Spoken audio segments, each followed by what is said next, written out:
All right. Well, hey, welcome to my show, Book Talk with me, Cody C. Engdahl. I am the author of five novels now and two nonfiction works, one of which is about how to write, publish, and market your novel. So if you're interested in that, you can check out the link below, and I have a link to that, and I also have a link to my email list, which is my latest thing. Almost with every new release, I try some new marketing technique or things I know that I'm supposed to be doing, and that's having an email. So really like to see some signups there. So doesn't cost you anything, and of course I will not spam you.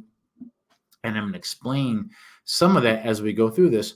And what this channel has now turned into is, if you don't know me already, I am an author, an independent author, and I don't claim to be an expert in anything, but I've been having quite a bit of experience now. I think I put out my first novel in 2019, and I've been publishing quite regularly ever since.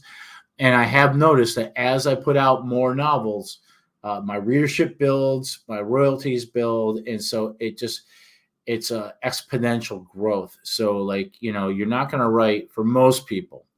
It's an absolute like winning the lottery to like write one book and all of a sudden, holy cow, you got to build up. You got to build, and you get better at writing too. Although I would say that all my books, I'm very proud of them. They're all good. I feel like each one gets a little bit better than the last one, but the first one's still very good. And you know how I know that? I know that because people buy the second book, and they buy the third, and they buy the fourth, and they buy the fifth. It's what you call read through. And I'm going to talk about some other words. So read through means if you have a series, and I'll tell you this, writing in series is one of the best ways to go if you're especially if you an author, whether you're an independent or commercial author. Um, and the reason being is because, I mean, just look at like streaming services and television in general, movies, and even movies. Like, right? If a movie, I grew up in the 70s and 80s, and if a movie was good, like in the 70s, for example, you're damn sure you're going to see a sequel to it, most likely or not. And usually sequels are not as really good. And the reason why sequels in movies typically aren't very good is because they're not thought out. They're basically what they do is they write, or they write one film. It's successful. They didn't plan on it being so successful, so they try to recreate that magic by writing a sequel afterwards.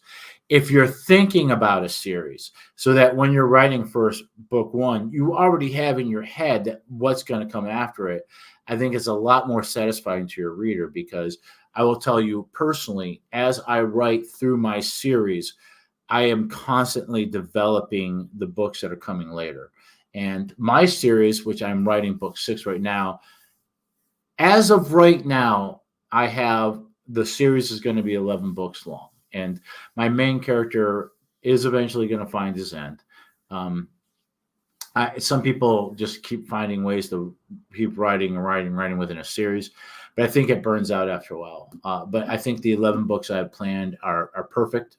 One of them is going to be kind of outside the series, but connected to, and then I have ideas about what I'm doing afterwards in chronologically, as far as like after the book 11, I have kind of like a pre-world war, World War II kind of idea, but then where I go afterwards, I have lots of ideas. So anyway, I digress like I always do.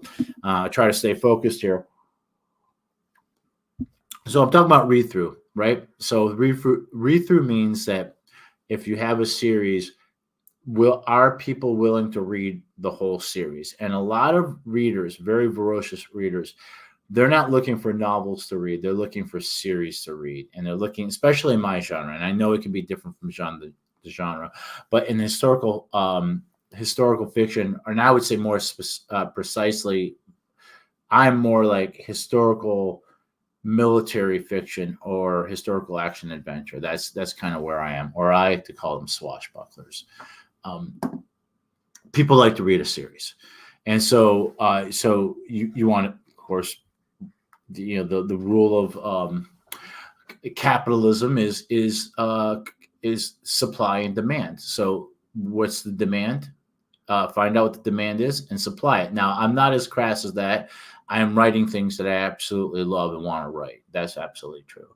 But read through means your person buys book one, they read it and they like it, so they read book two, and hopefully they go all the way through. And my books are very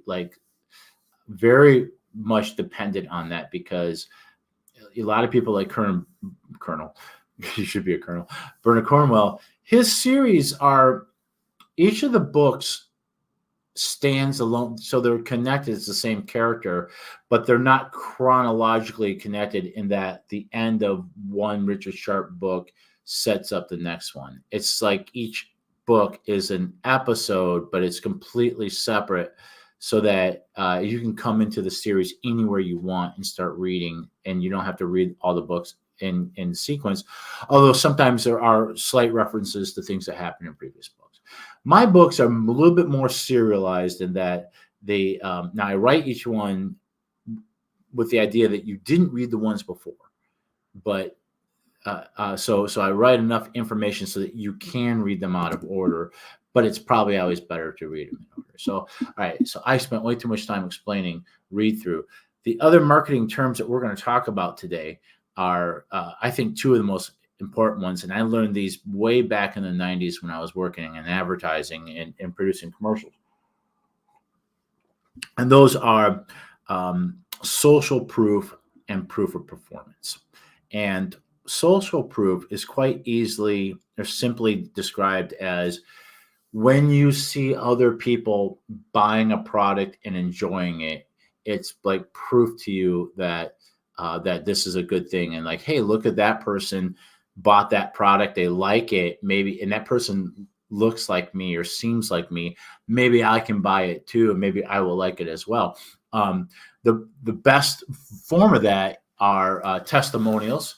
And when we did television commercials, we would hire, a lot of times they would, we'd get real testimonials sometimes, but a lot of times we used actors. They say, oh yeah, I really love these kitchen cabinets that I got from Curtis Kitchen.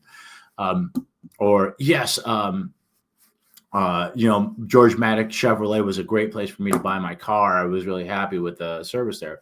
That's social proof.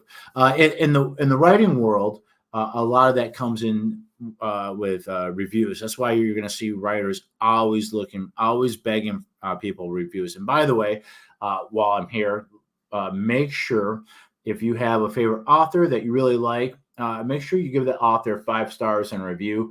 That really helps, because it's not only the social proof of people like you looking for similar books, hearing from people like you that this is a good book and they should try it, but it also helps the algorithm, so that Amazon ranking and the way Amazon decides to show who what based off of the algorithm. So if Amazon sees like a certain book is getting reviewed and it's getting stars, then it looks at the people who are reviewing it and giving it 3 to 5 stars. 5 is always best. So it's going to show it to other people who have similar likes. That's why it all works. See what I'm saying? One of the ways that I do social proof, another one, is that anytime I'm at an event and I'm selling books, I always ask people, will you please take a picture with me? And this really has 2 functions for me. One is the social proof. So when I go out, and if you follow me on any of my social media, you'll know when I'm at an event, because I usually am dumping pictures all day long of people holding their book with my arm around. And what am I doing? I'm showing, like, you may not be at that event. You've missed it. You didn't come to it. That's fine. But you're seeing that other people are buying my book. And so now I'm not just some poor sucker, like I feel sorry for Cody, doesn't sell any books, so I'm buying his books. No, it shows that Cody's a winner. Look at all these happy people who look just like me are buying his book and they look happy. And it's great. And it's great because I get old white dudes like me, which are the highest demographic in my genre. And when I look at my sales, where I can see it broken down, a lot of them are like 65 plus, but also women, children, Black people, white people, people, gay people, straight people, everybody, when you get that, it's showing like, look, hey, that person liked it and they bought it. Maybe I'll buy it too. So, and I'll tell you, for those of you who tune in to watch my YouTube channel, by the way, please give me a like and subscribe. It doesn't cost anything to subscribe, and I promise I won't bug you. And sign up for my email list too, which is in the notes below. But this is my way of kind of pulling back the curtain and showing you the things that you're already seeing from me on Facebook and Twitter, why I'm doing it. Okay, so that's social proof. The other thing I wanted to talk about is proof of performance. And this is especially important, like when I worked in television in the promotions department. But you can also use it in advertising too. Proof of performance spots or commercials or promotions, mostly for example, I worked at WSMV in Nashville, Channel 4 there, and we would have like a tornado. And all of us would be out there reporting like, yeah, look behind me. You can see, Dimitri, the tree is still sitting on the house. Now, the fire department said it's not safe for anybody to go back in. Okay, so I won't do my impersonation of me 7 years ago.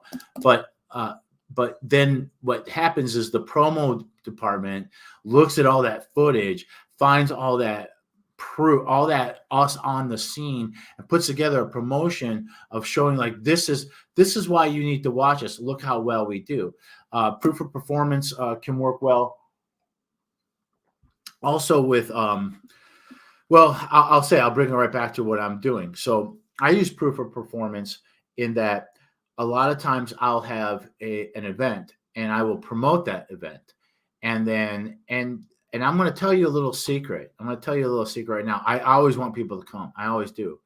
But I always know that most people who like it, maybe even share it, probably won't. And that's okay.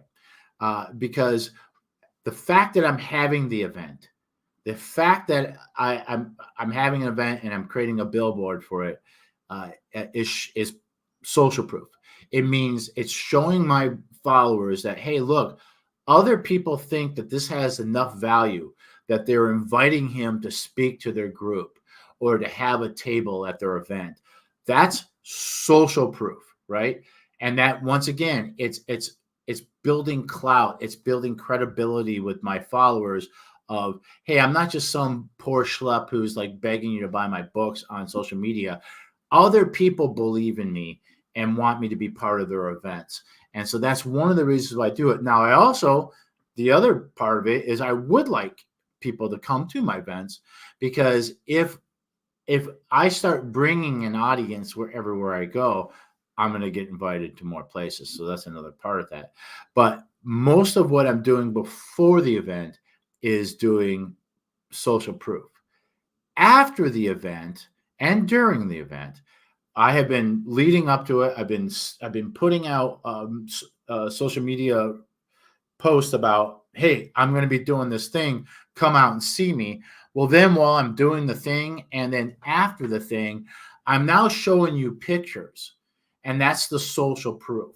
That is proving to you that thing I've been talking about for the few weeks, it happened and I did it. And not only that, but look at all these people who bought books from me. Look at me playing my fiddle in front of all these people. Look how much fun that was. And what that does is a couple things. First of all, you're saying, okay, I missed out on that thing, but I can still buy this book from Amazon. Or even some people will write me a personal message, say, can I get an autographed copy from you? Sure, we can arrange that. And it also shows like, hey, that looks like a lot of fun. Next time Cody is doing something, I'm going to come out and watch him. All right. So we're going to go through a little bit. This is, if you noticed, most of my stuff, and I do this on purpose, it's a lot of me just practicing my speaking skills. I'm also more of an improvisational musician when I play fiddle than I am like a reader. So I do better jamming and performing in front of people than I do singing in an orchestra and reading and writing and reading right back what's written on my stand. I was the same in news. My news director told me, she says, Cody, you are great when you're like live on the scene with your microphone and there's no teleprompter. but you're not great when you're in the studio. Even though they had me anchor sports, but even then, she told me, she's like, stop reading teleprompter, put notes in the prompter, but you're better off the cuff. So that's how I do it, and that's how I'm doing this. And hopefully this channel will build. And just so you know, you never arrive. You never arrive. You're constantly on a path. And where I am today is so much further than where I was in 2018 when I first started writing my first novel, and where I was last year, and where I'm going to be 2 years from now. And I can see it by looking at my sales over the years. Excuse me. Looking at my readership, looking at all the things. Hold on one second. I'm here. I'm just off camera. I am struggling. I'm from Detroit, Michigan, and we have just a whole different kind of fuzzies. I'm taking drugs. This is like doing meth. I mean, seriously, it's the same ingredients. They make meth out of this. That's why I got to show my driver's license, because I'm addicted to it. Hang on. But the allergies down here in Nashville are killing me. In fact, Nashville sits like in a pollen bowl, and I have been just dying for the last several weeks. The other week, my left eye just blew up. It looked like I got beat up in a fight. My neck swelled up like a cobra. But I also like getting high, and that's like, this is like smoking cocaine, man, which is fabulous. All right, so, but I don't smoke cocaine anymore. I just chug cough syrup all day long and drink coffee. So where was I? Okay, so social proof and proof of performance. Those are two things that we're doing here. So I'm going to take you through a little story. I was talking about how much I have. See, look, I'm already getting hot because I'm all jacked up on crystal meth. How things grow and how things evolve, and how you're constantly guiding your sailboat. And I used to sail, and I love sailing. And the thing about sailing is it's not just steering a race car. You're constantly adjusting the sails. You're constantly adjusting the rudder. You're constantly paying attention to where the wind's coming from. And you can't always go straight at something. Sometimes you have to, what they call, I can't remember what that's called, but when you're trying to sail into the wind, you have to sail off the wind. There's a name for it, but you're constantly adjusting your sails, and you're constantly looking for new opportunities, right? So I was in Franklin at the Franklin Civil War show, and that's a great place to find other opportunities, because I usually get invited to come. I never pay for tables. I never do. It might work for other people. My profit margin is so low that that it's just not worth it for me to pay for a table. So if anybody gets mad at me, like, hey, come to our thing, it's $85 for a table. Thanks for an invitation, but no thanks. A lot of times I get invited for free because I play the fiddle and it adds to the ambiance. And sometimes I get asked to do talking. And I will say that the fiddle really helps me get invited to places. So I'm in Franklin doing the show. And a lot of times there are all these Civil War roundtables, sons of Union veterans, sons of Confederate veterans. These are small groups. They're camps, they're called. And they're regional. Every major metropolitan area in the South definitely has a Sons of Confederate Veterans group, because most people in the South, their great-great-grandfather probably fought for the Confederacy. And I'm just going to stop you right there. All right, I get it, because there are some, like the neo-Confederates and things like that. These are not people who are racist.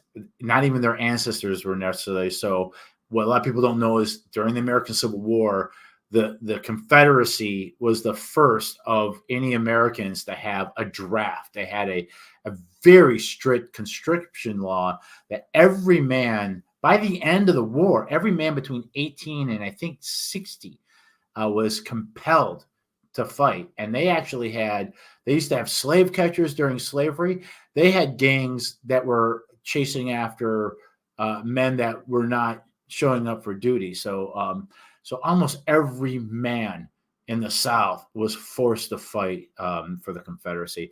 And yes, the war was about slavery. Absolutely. And the war decided it. Absolutely. But a lot of those guys were conscripted, impressed, and a lot of them were fighting because it's true. I'm a Yankee. I can say this. Northern armies were coming in. They were destroying. They were doing burnt earth warfare, total warfare, burning down farms, stealing food. What do they call it? Requisitioning supplies. Women were being violated. Men were being killed. There were summary executions. It was ugly, and the Confederates were ugly. Everybody was ugly. Okay, I just want to get that out before anybody gets upset that I do Sons of Confederate Veterans, just as I do Sons of Union Veterans, and just as I do Civil War roundtables. The roundtables are great because they're not picking a side typically. And anybody can join a roundtable. You don't have to have an ancestor. In fact, I'm associated with the one out in London, which is run by Daz, Darren.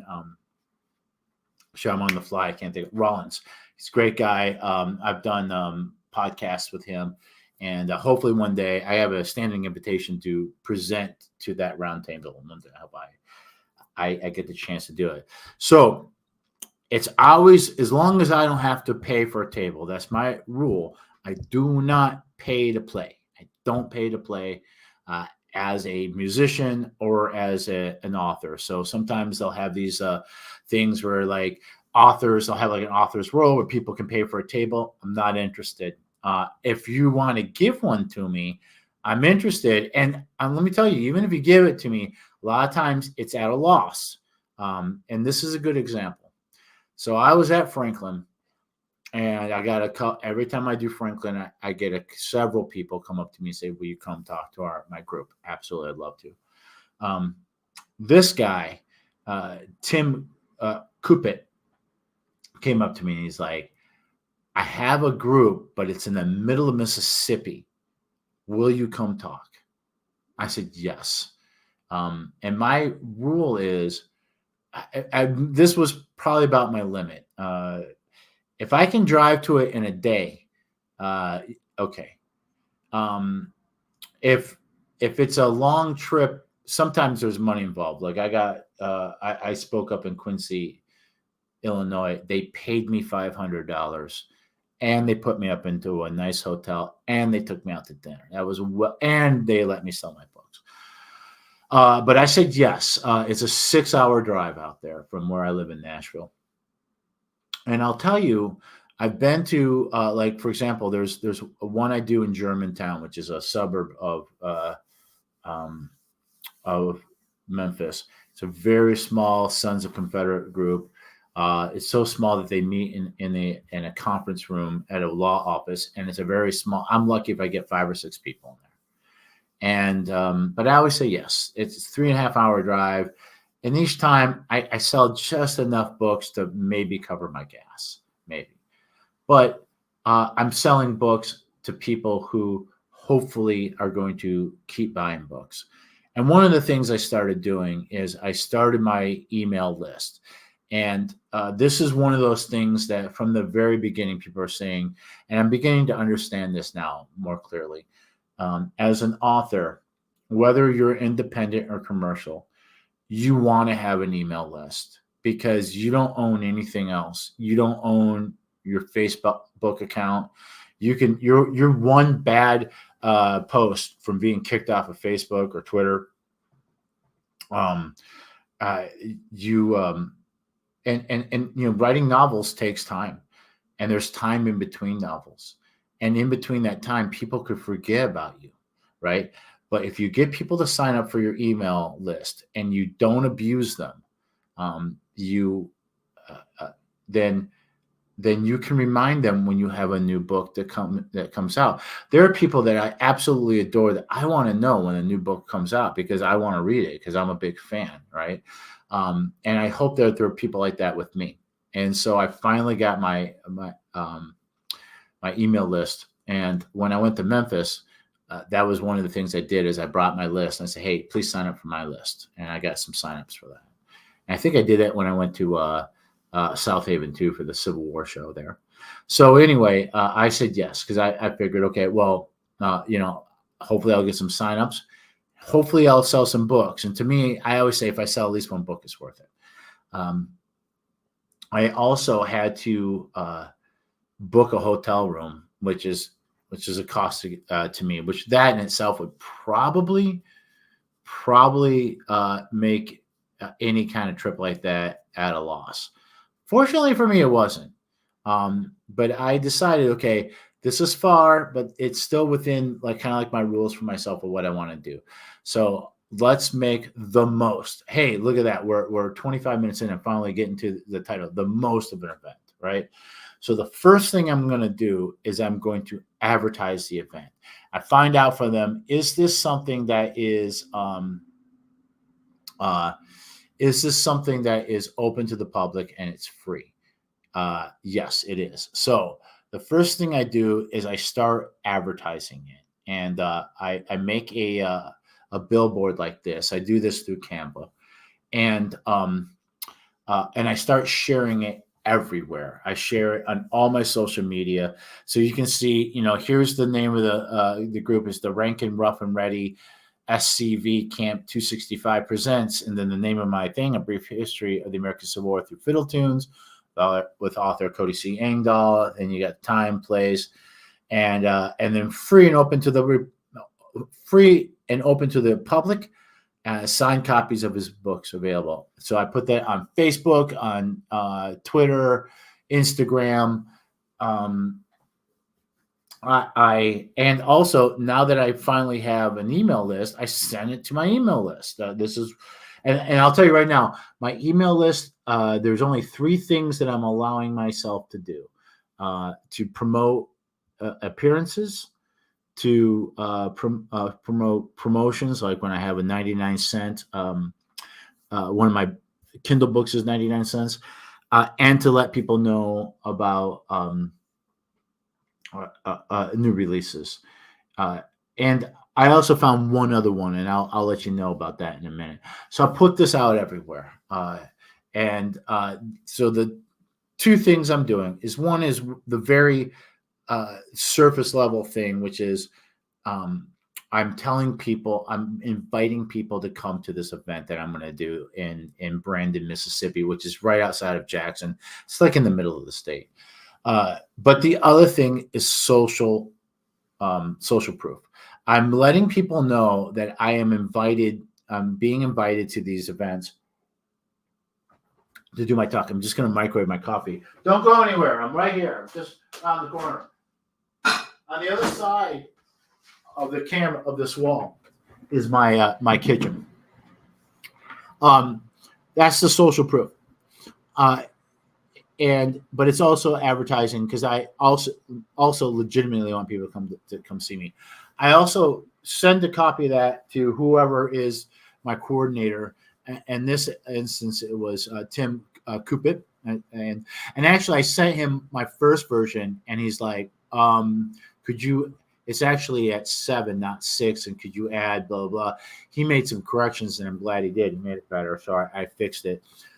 Put it out in my email list. Okay, so then the day of the event, usually I'm throughout, if I got a table at a day-long event, I'll be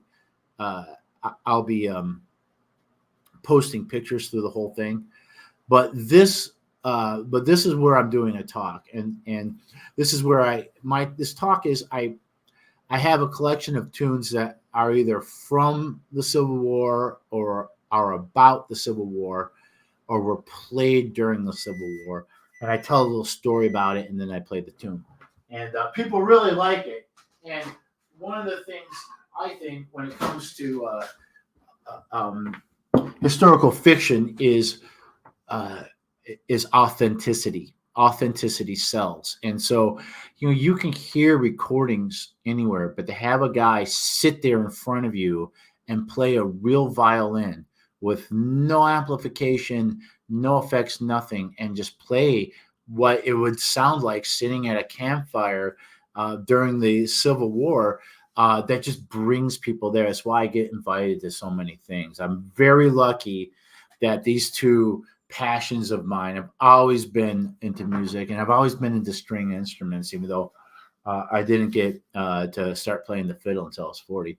Um, but this helps gets me once again some kind of social proof, some credibility, authenticity, and it gets me invited to things like this because people really like it. And they tell him, the guy Tim told me, they get a lot of boring blowhards that will go too long and ramble and not have, like as I'm rambling now, but not have a cohesive, they'll talk about like a gun or a battle, which I think is interesting, but not, that doesn't have wide appeal to everybody. But hearing, short stories and a little fiddle tune, people love it. All right. So day of, right? So I go to, let's see if I can pull up some more pictures here.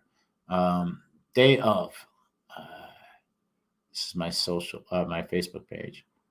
All right, here we go. So day of, I get there. I always like to get into the room where I'm going to be performing about an hour beforehand. And the reason being is, first of all, I don't like to be rushed at all. It takes me time to set up my stand. And it also, it takes time for my fiddle to acclimate to the room. So my fiddle is made out of wood, and wood flexes with humidity and temperature, and that will cause it to go out of tune. And so when you change its environment, it's going to adjust to it, and it might cause tuning problems. So it takes the instrument about an hour to settle into its new environment. So I like to get my fiddle out and let it adjust to the room before I tune it and play it. One of the things I do here, I want to show you a particular picture. Yeah, this one right here. I love this picture. It's great. These kids are so cute.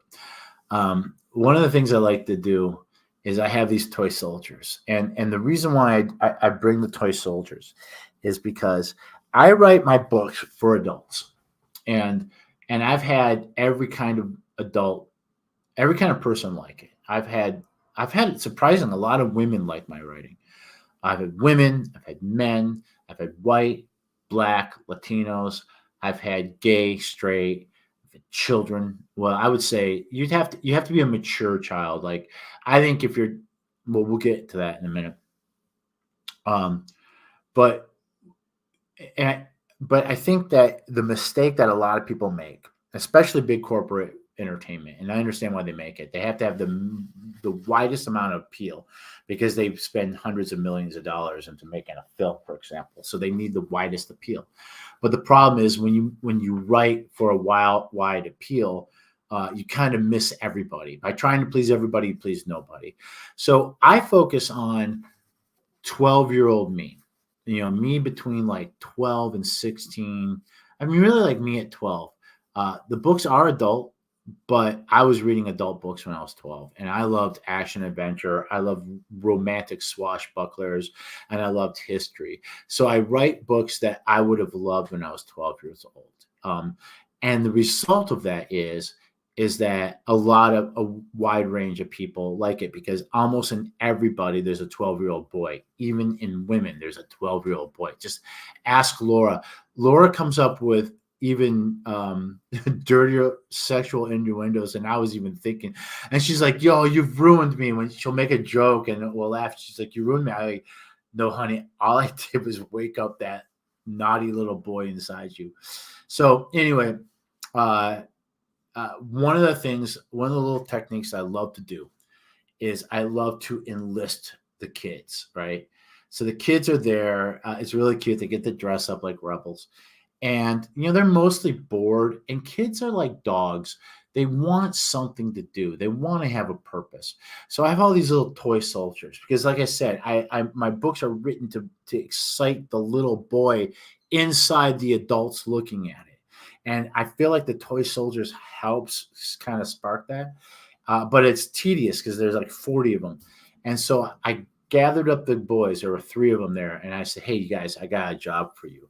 I want you guys to set me up a battle scene. So these boys set up a battle scene. So I have all 5 books. I got the Prussian flag there. I got my Pickelhaube. That's the helmet with the spike in it. And then spread out on the table is the battle scene that the boys built. And not only have they helped me and have taken something off my plate, but then it endears me to the parents who are seeing how I'm interacting with the kids and making the kids happy, and it makes them sympathetic to me and a little bit more likely to buy. And a little spoiler here: guess who went home with with all 5 of my books? So anyway, I'm a little worried because I'm going to a Sons of Confederate Veterans deep in the South. I've been to most of them here in Metro Nashville, but this is deep South, Mississippi. I'm a Yankee with a big Yankee accent, and my books feature the 2nd Michigan Cavalry. Are they going to beat me up and tar and feather me? Never happens, first of all. They were absolutely very sweet. I mean, let me tell you, before we go any further, they treated me like a prince. I made a couple of self-effacing jokes about being a Yankee, and I played Dixie on my fiddle, and I really love that tune. It's a very beautiful tune, and someone were putting their hands on there because it's bittersweet. And they treated me like they bought me dinner. I'll just go ahead. I sold 21 books. That's great. I put couple $100 in my pocket. I think my gross was, I don't know how much it was, but it was somewhere between $200 and $300, and my net was somewhere between $100 and $200. I think, maybe even more. I can't remember. I still have to deposit some of that money. But Tim, the first thing he did, because I was like, I hope I sell some books because I drove 6 hours here. Tim immediately bought the whole set, and he to make as one of the door prizes, and it was the grand door prize. It was a big night for them because they were having Memorial Night, so they wanted a big turnout, and so they had door prizes, and they had some other things. And one of the things they had was the grand door prize was all 5 of my books, which is on special. If you buy all 5, it's $55, and I think that's knocking more than $10 off if you buy them individually. That was $55 to my pocket, which is roughly about maybe $27 profit. That at least paid for, I would say, half my gas, but that I would say if I sell one book, it's still worth it to me. And by the way, I never guilt anybody. Like Tim says, he let Tim do the guilting. Tim said to them, yeah, he came all the way, drove 6 hours to be here, so please treat him nice. I'm not going to say, I'm like, oh, I don't care. I love coming out here. It's never a problem. But having him say it, it's nice because people are like, oh, this guy, he had to buy a hotel room. He had to drive all the way out here just for us. Let's treat him nice. Well, let's just get to that part right here. Man, did they ever. So let me show you some of these pictures. Let's back. Yeah, so here are, this guy bought book 1. This guy bought book 2, and then 10 minutes later, he bought book 1. That's his son. And I gave him the discount because it's like book 1 is 10 and book 2 is 12, but I sell both for $20. So when he came back to buy book 1, he gave me 10. I gave him back $2. And he's like, what's this? I go, because they're both of them that's the deal. And you're getting it no matter what. And he's like, okay. And then, okay, so these boys, they won the door prize, the raffle. It's all 5 of them. And I told the parents, I said, just so you know, there's some swearing. I feel like I'm very tasteful with swearing.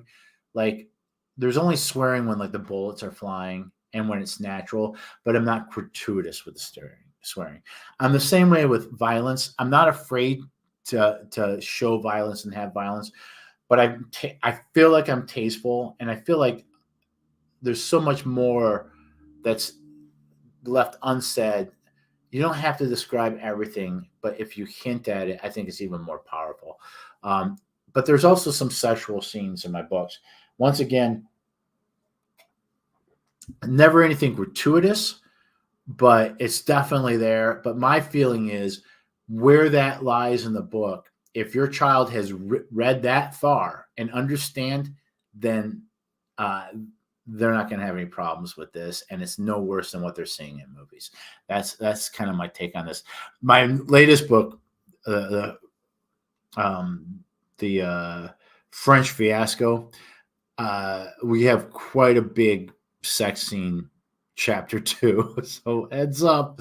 I think that's because there wasn't a whole lot of that in the Prussian Prince, just because of what that story is, and you'll have to read it to understand. But so I kind of made up for it in the French Fiasco by getting to it a lot earlier. But it's never gratuitous, and it's always does serve the plot, and including the sex scene in the French Fiasco absolutely is a plot point and important to what happens next. But these kids, yeah, I love Southern men. Like, this is that Southern man stoicism. All right, I mean, this kid's still like a little kid, but when you get about this age, you start to see that seriousness. I mean, this kid could probably chop down a tree, build a fire, shoot a squirrel, skin it, and cook it for dinner. If you ever had to survive, I believe that about this young man.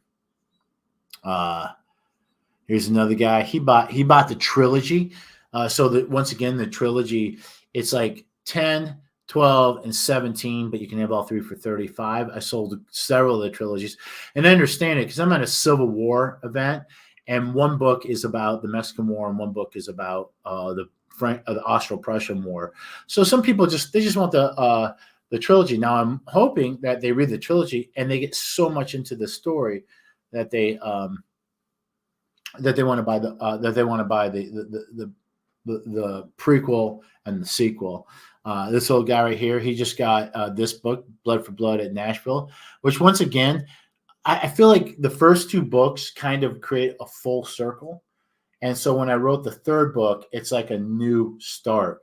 It's built off of what happened in the first two books, but the second book kind of finishes. I mean, the first book is a story into itself, but the second book is truly like a sequel that kind of brings it full circle. And then we start with a brand new, fresh thing with the third book. Still have the same characters and we still have the same villain, but we have a new thing to drive the story. I'll say this. When I wrote Perils of Perryville, which is one of my favorite books, when I wrote Rampage on the River, book 1, I wanted to write a very standard story about a young man who joins the military in the beginning of the war, goes through training and sees combat. And but then this subplot got mixed in there that his best friend is a Confederate, and that they have a chance encounter and end up reigniting their friendship to go on a side quest outside of their military duties that they do together to save someone. And so when I started, and I was very satisfied with the result. When I started Perils of Perryville, I was like, what am I going to do? I knew that I wanted to continue the story and I wanted to end at Perryville. And then I thought, okay, well, what would be the repercussions of the things they did in book 1? What would be the repercussions of that? And how would they have to end up paying for that in the end? And so Perils of Perryville explores the repercussions of what happened in book 1. Now, if you only read book 2, you wouldn't be confused because I give you just enough information so you understand the motivations of the characters. I'm very proud of that book. I'm very proud of the first one too. the third book, which is what this guy has, is a kind of a new beginning, and it talks about the third friend, because Rampage on the River starts with three friends going to the train station in Detroit to say goodbye to their southern friend who's going back down to Tennessee to join the war effort to protect his state, which is a Confederate state. And Carl, who's kind of the main character of the series, is from Detroit and ends up getting in trouble and ends up getting forced into the Union Army. And then there's a third friend, Francis, who's black, but comes from a wealthy family in Detroit that's been free for generations and have lived there since the time of the French. And so Blood for Blood of Nashville starts off with his story, him and a runaway slave, how they end up joining one of the colored regiments. And that's what they called them back then. I'm not being insensitive. They're called color regiments, U.S. colored troops. And what happens with them, and then that creates a revenge plot. As far as I'll go. So this guy, but a lot of people like it because they're big fans of Nathan Bedford Forrest, who plays a big role in it. And so this guy just wanted that book alone, and hopefully he reads it and he's like, this is good. I'm gonna read the other ones. This family bought the trilogy as well. And this guy bought the trilogy. So I sold, and this guy, his dad, this guy's he very sweet guy. He's special needs, but highly functional. And one of the very sweet things is, I think it was either his grandfather or his father or someone related to him who wasn't there for the whole thing but showed up later. It's I think it is rank. I don't know if he's a colonel. He's an Air Forceman. He's 65, but he is he's a pilot, and he trains pilots. And so, if you want to be a pilot in the Air Force, you go to a pilot candidate school or whatever. And once you're approved and everything, you make it through the basic training, you learn how to fly on twin turboprop planes. And these are planes that are designed purely to train people. It's taking you from someone who doesn't know how to fly to someone who does know how to fly. That's one. That takes like a year or two. Then you go to the next level, and it's these jets, and they're training jets. They don't have any armaments on them, and I forgot what they're called, but they're nimble like a fighter jet, but they don't have any armament. They don't have any weapons. He trains pilots on those things. And then once they pass that, then they start learning the F-16, the F-35, the F-14, whatever, the Warthogs. He took me out to dinner afterwards. By the way, the camp is like, you don't buy dinner. We're buying you dinner. Oh, great, man. And I was being, shy because someone's buying me dinner. I'm going to get the cheapest thing on the menu. Like, no. They bought me 4 pounds of crawfish. It was like this big platter, and it had like crawfish and potatoes, and just real Southern food, man. Crawdads, crawfish, same thing. Potatoes, mushrooms, sausage. It was great. I couldn't eat it all. This kid here is either like the son or grandson or related to this airman. He sat with us and drank beer. He's an adult. You can tell by the beard. We got a pitcher of ice cold beer. I don't even know what kind it was. It was delicious. And sat there and talked about Air Force and military things. So I love all military, from the ancient Greeks, the Babylonians, from Babylonians to Space Marines. Man, I love military things. Yes, war's terrible and violence is terrible. I get it. But the little 12-year-old boy loves the romance of military and military things. Like I said, from Babylonians to Space Marines and space pilots. But I asked this guy, "Hey, will you help me eat this?" And even with him helping me, I couldn't eat it all. So I took it home and had like a full meal the next day out of the leftover. It was wonderful. Let's see here if I got. The other thing they did is I cropped this because I have this really bad habit of sticking my belly out when I take pictures. As a thank you. And he asked me beforehand, he's like, would this be appropriate to give to you? I'm like, absolutely. This is From Here to Eternity. I forgot who wrote it, but this is a big, thick book. But this is the movie, the famous movie where I think it's Burt Lancaster, and I can't remember the woman, where they're laying on the beach and they're making out and the waves are washing over them. This is the book that, and it's a World War II book. I've said this a million times. If you're if you're a novelist, if you're not reading other novels in your genre, you're fooling yourself. Don't be afraid that you're going to write something that sounds like something else. Everything's been written, and the tropes are all there. It's your interpretation of the tropes. That's why there's a million versions of King Arthur and Robin Hood and the Crusades and whatever, because everybody's got their own takes. Now, fortunately, the stuff I've been writing, I almost every battle, the little parts I write tend to be uncovered ground. It's just because I'm interested in it, right? So he presented that to me. I was very grateful. I'm planning on reading it. Okay, yeah, we got through them all. Okay, so anyway, so here's the end result. Was it worth it to me? Yes, 100 times so. I used points that I had built up with one of my last jobs. I do a lot of short-term research studies. Sometimes they make me travel a lot, and I had a lot of hotel points. So I used hotel points to go to a hotel. I didn't have to pay for that. I drive a Prius C, and if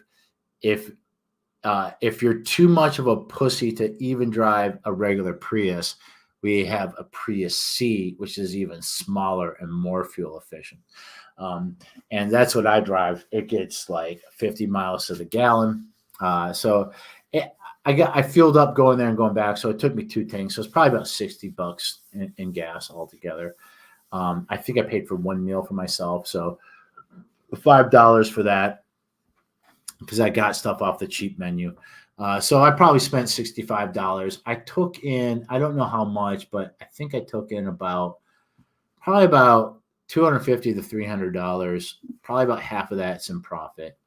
I sold 21 books. And you know, the trick is, and this is the key of all this, and this is really the key to business in general. Very few businesses are built on one-time customers. Very few. There are some, sure. There's some good ones. But what really makes a business successful, and if you're an author, whether you are an independent commercial, you are a business, right? And it's not you want to sell one person one book one time. You want what they call it, lifetime customer value. So you want people that are going to buy your books. I mean, I'm going to try to put out a book at least once a year. If not, my feeling is anywhere between 6 months to 4 years is the extremes. And I would say the Goldilocks is 9 months to 2 years. And for the rest of my life, I'm planning to put out a book at that rate. And I have the next, don't even give me your suggestions, because I have like the next 10 books already planned. Okay, give me your suggestions, because if it's so great, I might do it. And so every time I sell a book, I go in the middle of Mississippi, and I have sold 21 physical copies of my books.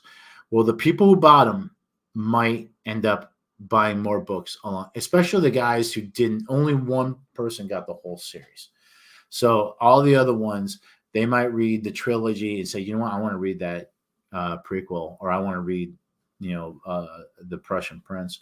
But also, hopefully, they'll buy the French Fiasco, which I'm planning on having come out at the beginning of next year.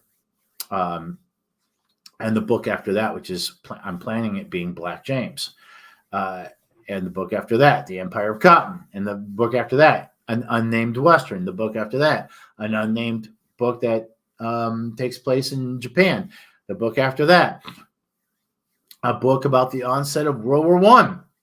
Book after that, possibly a pre-World War II book. The book after that, maybe an American Revolutionary book. What I'm saying is I got a lot planned. I hope that the people that buy this buy the next ones. And They might not, but the physical copies, 21 physical copies now exist around Jackson, Mississippi, and those might get spread around and lent to other people. And I gotta say, one of my favorite authors and friend, um, we're internet friends. We've spoken on camera maybe once briefly. Ben Kane. I found Ben Kane in a library in Florida and have read quite a bit of his work. He's somebody who I have bought his book when it came out because I'm a fan. And I'm a perfect example. Neil Gaiman said this: someone who uh, read your book for free didn't not buy your book because they got it. I can't remember how he said it, but basically the gist is, don't worry about somebody borrowing the book from someone else or getting from the library and reading for free, because if they really like your stuff, they'll come back and they'll pay for it. They'll want to support you, and I truly believe that. Especially readers. Readers are that way. They're loyal. They love their authors, as I love my favorite authors.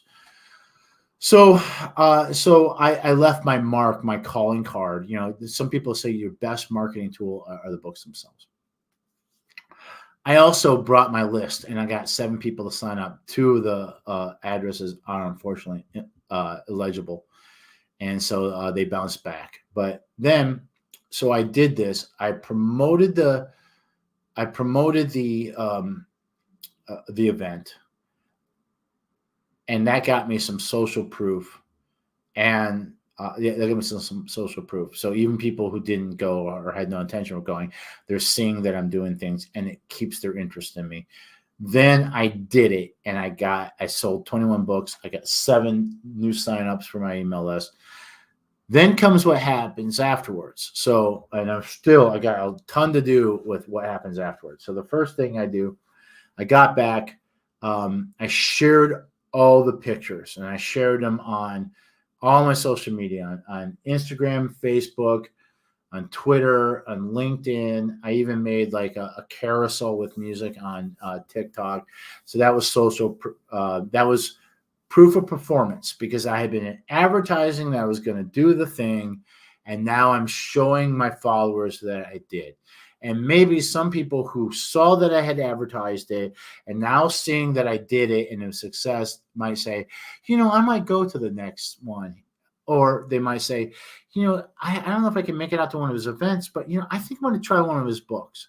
So all these things, you know, they talk about touch points. And I heard that sometimes like you have to have like 7 touch points before someone makes a purchase. So they might have to see an advertisement 7 times before they pull the trigger. So these are getting me my touch points.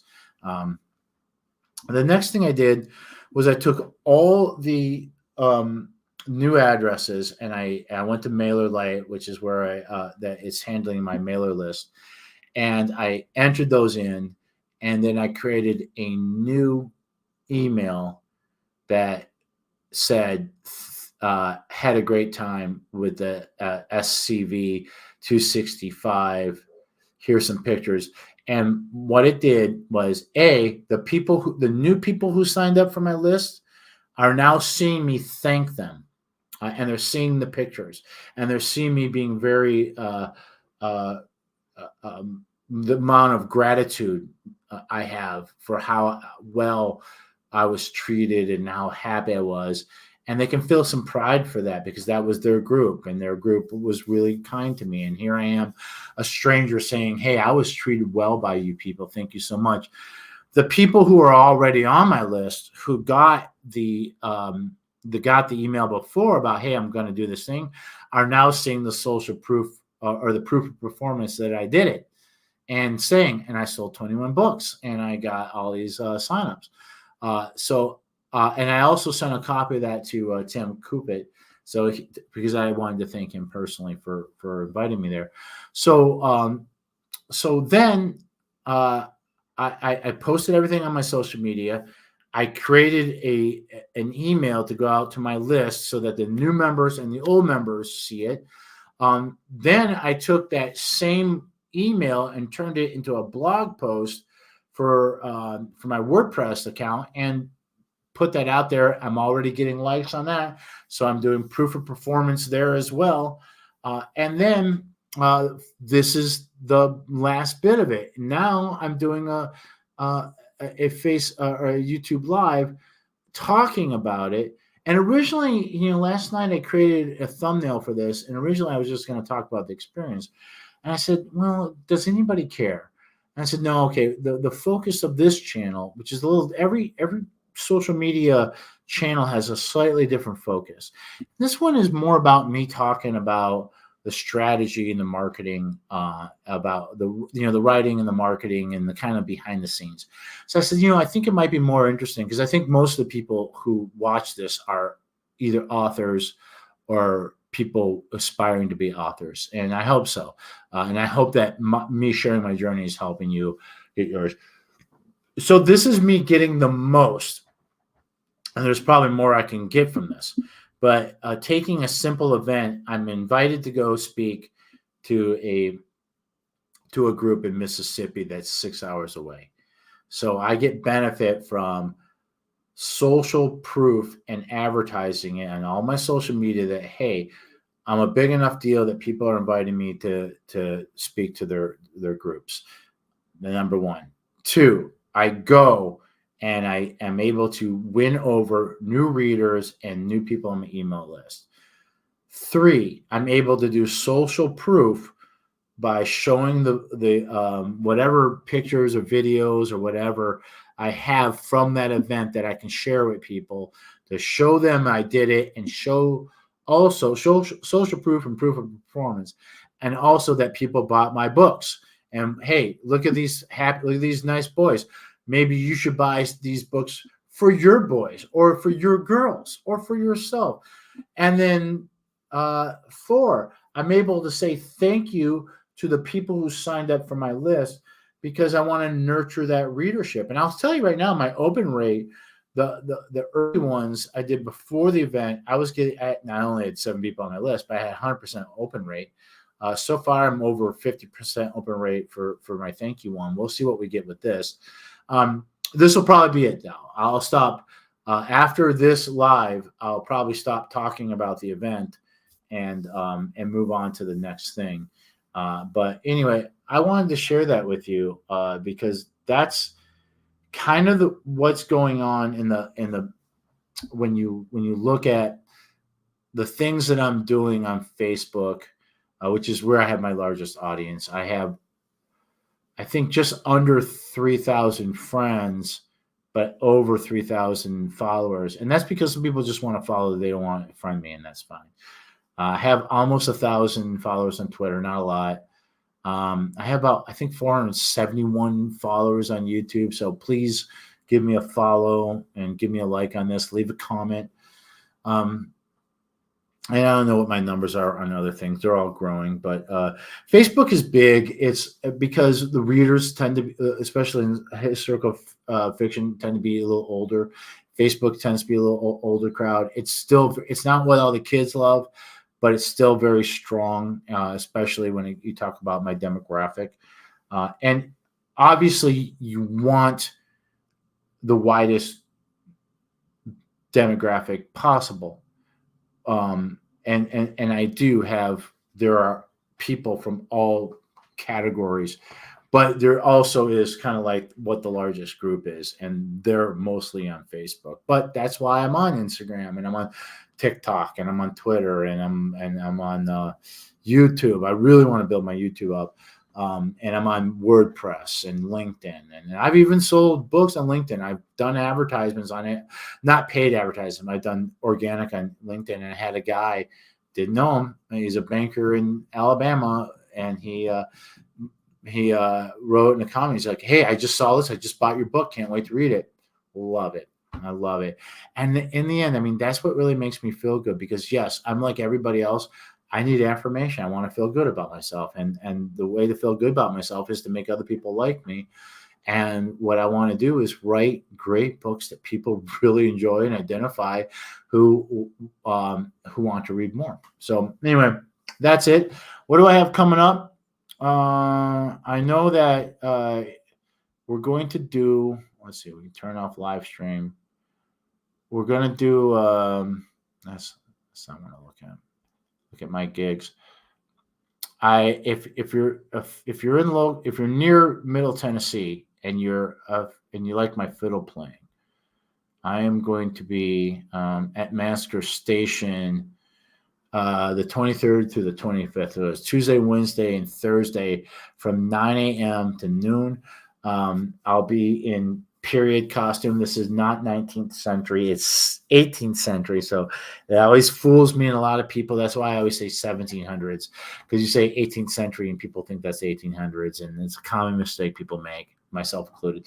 So I just say 1700s instead of 18th century. So I'll be dressed up for that. It's an old fort that was built in Tennessee during the late 1700s. Paul's banjo player, we had a rehearsal today. We'll be there playing fiddle tunes all morning long, each of those days. Looking forward to that. If you're there and you want books from me, that's not a book selling event, but I will have them in my trunk. So I'll take it if you want a book, signed book from me. Come out to that, and we'll go out to my trunk, and I have all 5 with me. The other thing is, I am going to be, I don't like making announcements until it happens. Some things I'm going to be on, let's just say I'm going to be on a historical fiction podcast that is pretty big, hosted by some pretty big authors that host it. I'll let you know when we actually record it, when it's going to come out. That is supposed to be, I think, the first.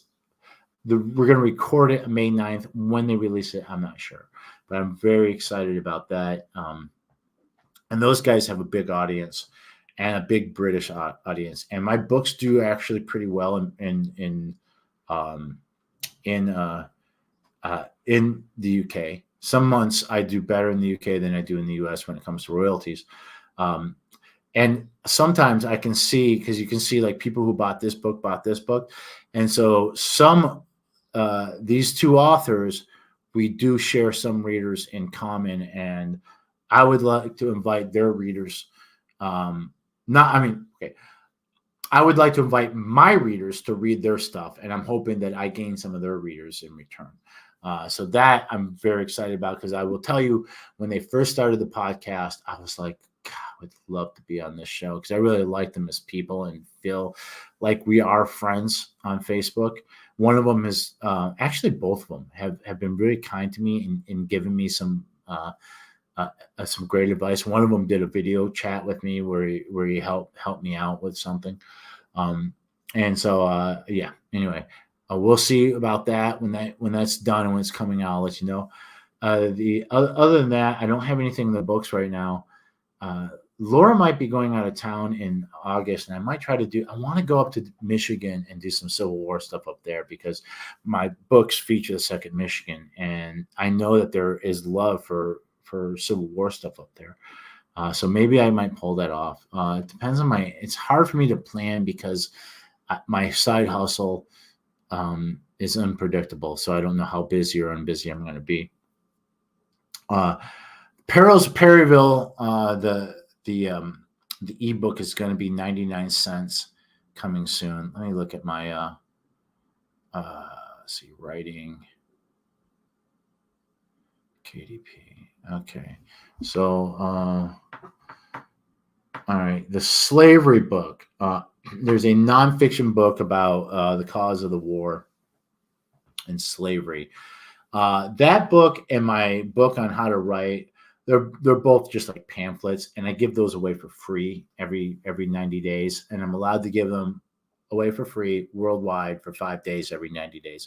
So the KDP contract for slavery, the American Civil War was about slavery. That renews tomorrow, and so probably when it renews, then I can set it to be free for 5 days. So probably starting on the 12th, somewhere around there, it'll be free. It's also got I give it away for free, and it's got a quick it's got a preview of Rampage on the River. My hope is that I'm using it as a lead law, so that people read that book for free. Then they read a sample of Rampage on the River and they say, hey, I'd like to read this. And I've done the same with the writing book as well. I think the slavery book is only 99 cents for the digital copy and then free every 90 days. The writing book is $2 or $1.99 and then free. As far as novels are concerned, the next one is going to be on special is Perils of Perryville. Probably starting the contract renews on the 13th, so probably starting the 14th or thereafter. It'll be 99 cents in the U.S. for a week, and then we'll do 99 pence in the U.K. And then the next deal will be in May, where Rampage on the River will go on special in the latter half of May. And then the whole cycle starts over again where we'll do specials. And I'll just tell you, this is your reward for watching this deep or an hour into this, is that the digital books, except for the latest one, I'm able to put the digital books out there for 99 cents or 99 pence for a week every 90 days. So if you time it out right, you could read each one for 99 cents, or they're not that expensive. So if you read, the hope is you buy one at 99 cents, you like it so much that you're like, screw it, and you pay full price for everything else. And one of the benefits of being an independent author is that my profit margin per book sold is much higher than a commercial author. Now, commercial authors make their money on volume because they're published through a big commercial publisher. And so even though they make less per unit sold, they're going to sell a lot more units, and they're going to make New York Best Times sellers list and all that, but they're making less money per unit. And the idea, and it doesn't always work this way, is that volume is going to be much more than what you make per unit as an independent. I'm an independent. I would try publishing something commercial if a commercial publisher came to me and had a fair deal that was fair to me and fair to them. Sure, I'll do it, but I'm not going to go begging for it. I'm happy to do things on my own until that point. And I know some commercially published authors who started off independent, went commercial, and now are either going back to independent or doing a hybrid where they have commercial and independent things going at the same time. It's not the same world as it was 20, 30 years ago. The independents are eating the lunch of a lot of the commercial publishing houses right now. So what did I want to say with that? I don't know. I'll let you guys go. I've kept you too long. I love you. I really do. I do love you.